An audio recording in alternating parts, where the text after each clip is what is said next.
الصبح بدا من طلعته والليل دجا من وفرته، فأقروا سلا فضلا وعلا أهدى السبلا بدلالته، فأقروا سلا فضلا وعلا أهدى السبلا بدلالته.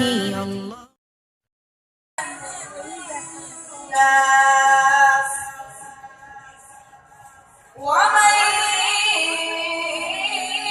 يفعل ذلك ابتغاء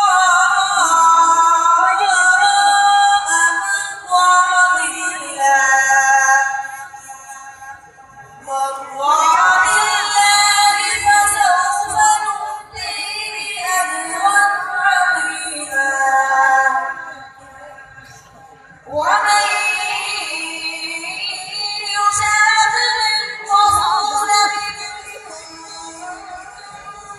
بعد ما تبين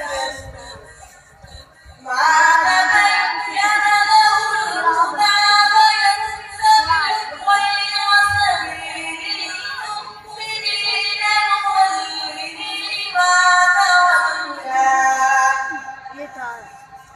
نوله ما تولى ونصليه جهنم